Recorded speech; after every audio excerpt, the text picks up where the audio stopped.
Hey, um, hello everyone. I have some new updates for what's going on at Dense Layers at my company. Um, let's see. So, it's an interesting time at the company because I recently had to, let basically the team size has dwindled down to just me pretty much. Um, I'm back to, there were like three, there was never any full time people, but I had three part-time people until recently at Denslers, and one after the other. So one person, he's in university. He was kind of interning, has a 3 month internship, and so his internship ended, so he had to kind of like go back to school. And then there was two other people who I had to let go for you know different reasons. And I just been thinking, about hiring and the kind of people I want to, since I kind of have a clean slate, which doesn't usually happen in businesses. So if I have a clean slate, then I want to make the most of it. So I've been thinking deeply about what kind of people I want to hire at Dentalers for the next stage. And so there's that. And I've decided that it's until recently I had several limiting beliefs about, you know, the kind of people that I would go after. So, for example, in the interest of being fast, I think I've been more loose with hiring, or like just more try to be more efficient instead of like and thinking more about getting the things done. So, until recently, my philosophy for hiring was, hey, there's certain things that need to get done. Let's find the people who can get started, and let's keep moving. Like, let's go. And right now, things have gotten to a stage where I can take, I'm more interested now in thinking about, hey, let's build the ultimate dream team for this company and hire the best people. Do whatever you can do to hire the best possible people for the company and for the company's future. People who could come together and do something really great for the future of this company. And that's where I think it's a good time to slow down the hiring process. Um, Another thing I'm thinking about, and this is they're gonna be really controversial, and but whatever, I don't give a fuck. Posting jobs, I think, and the people at Stripe learned this very early on, and I should have listened to them. Like the co-founder of Stripe. I think he was also the co-founder of OpenAI. I don't remember his name. He literally gave a long talk about how they built a great team at Stripe, and they realized that inbound was always a poorly performing channel for them. Basically, if you post a job, the candidates you would find eventually, were just not that good, and it didn't work for them as a channel eventually. Inbound, you know. And I've been kind of learning the same way, where if you actually post a job, you end up, let's say you end up hiring somebody, but somehow or the other, you always end up, at least in my case in the past, and in my past company, and also in this company, this somehow or the other, they just never work out.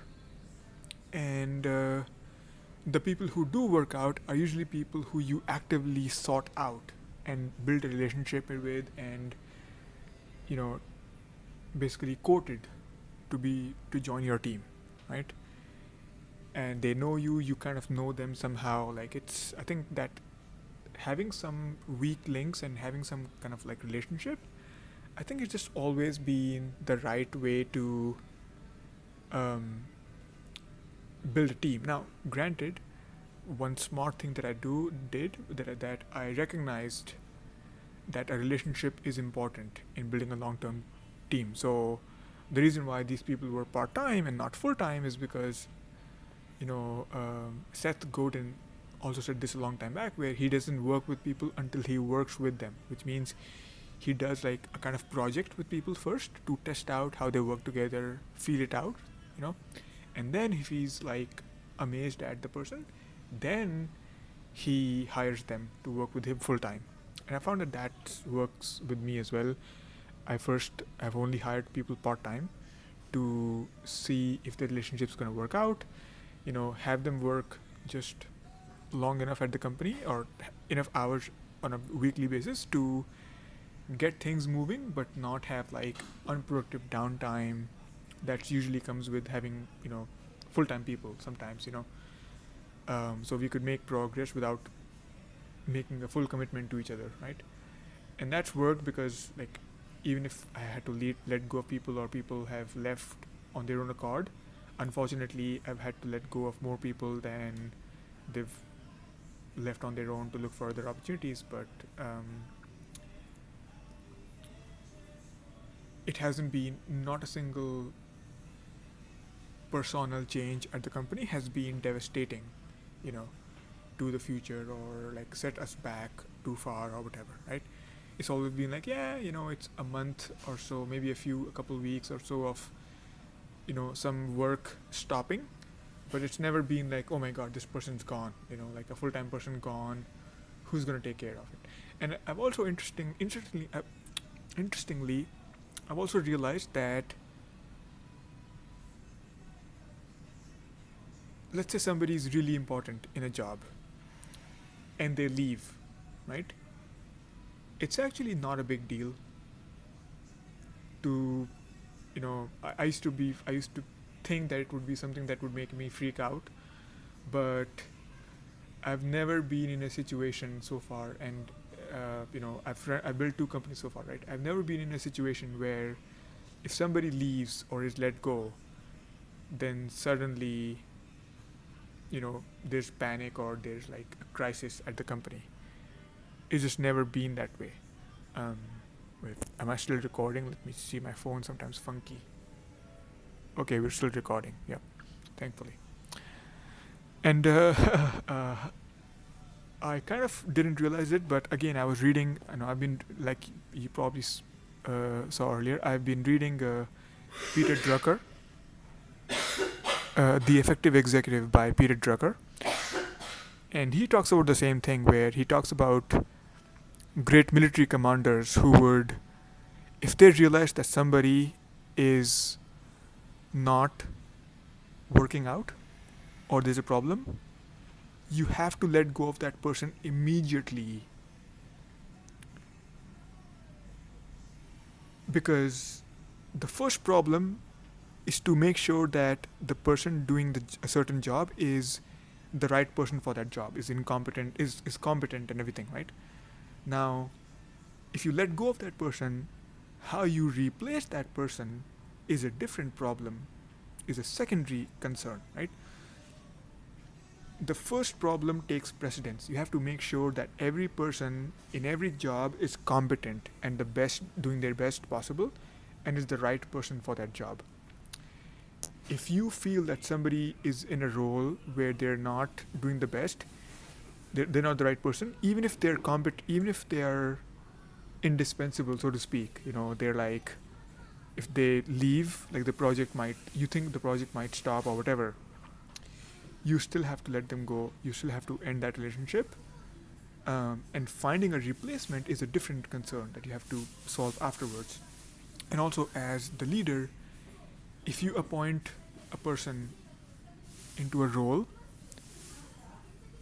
then, and you make a mistake in appointment, then it's by default your job, your responsibility to fix that by finding a replacement, right? So it's not the person's fault that they were appointed for the wrong role. It's your fault as a CEO, as leader, whatever, general, military general, commander, to appoint the wrong person for the wrong job.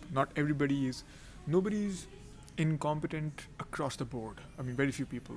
I've never met somebody who's completely incompetent, period, right? So the mistake here that you're making is hiring a person who's incompetent for that job or not the right person for that job, right? I think I've made this clear. Um, and I've learned the same way. Like, it's never destructive to the company. It's never been a catastrophic change if you let somebody go. I've never been in panic after I let go of someone. Yeah, things get slower, but they keep moving, and I think it's a big myth that thankfully, I've learned early in my career as an entrepreneur. Even though it's already been 4 years, but I'm still early in my entrepreneurial career, right? Um, Brian Tracy famously said that the right time to fire someone or the best time to fire someone is the first time it crosses your mind. The very first time it crosses your mind, right? And I've just found that to be completely true. Um, I've talked about this previously in a video about firing or whatever. But yeah, if you know,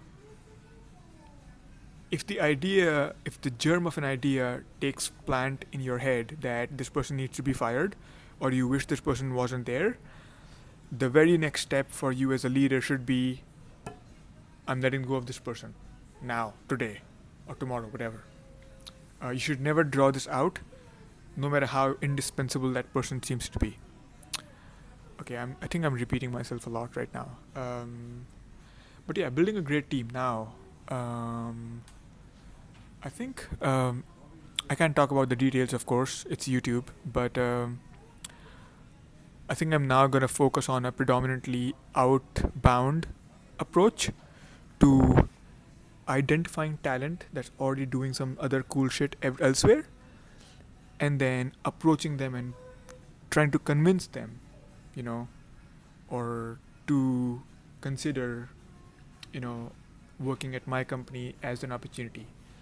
And I think that's also much more scalable as an approach, to find there's plenty of gifted people in the world, and you know it's your job to find them. It's easier to say, like, oh, just post a job and people will come in, but no, I'm letting go of all inbound, personal needs at Denslayers, at least for some of the key roles. I don't know about some roles like hiring an executive assistant. I don't know about that, like how to find an executive assistant who's really good and have them work with you.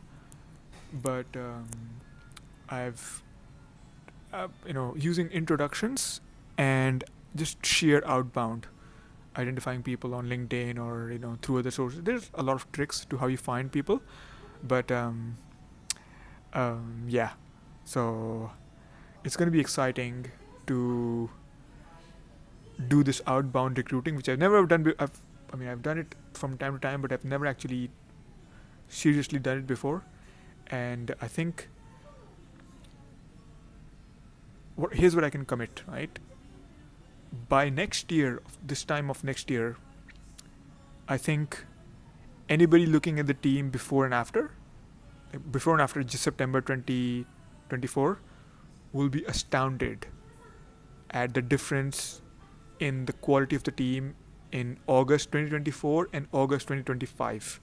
I think, like, I've just set my goal to build the absolute best possible team on the planet for the roles, for the job ahead, and I'm looking forward to being, thrilled and excited about showing up to work with people of amazing talents and competence every single day.